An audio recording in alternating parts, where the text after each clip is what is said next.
Hello, what happened? Why you look so sad? Do you have any idea how many times I have to go upstairs to check if the water tank is filled? If I am even a minute late, so the water started to overflow and then I have to clean it up. Oh, do you know the vocational lab team has created a water tank alarm just 50 rupees. Are you sure? Yes, let's go to take a look.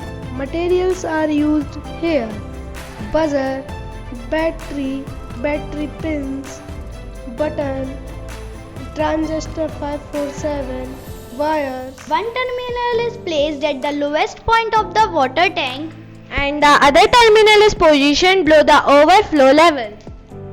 When the water rises to the set overflow level, it sends a signal to the transistor which activates the buzzer. This alerts us that the water tank is full. There is no need to go upstairs to check the water level. Let's try this project.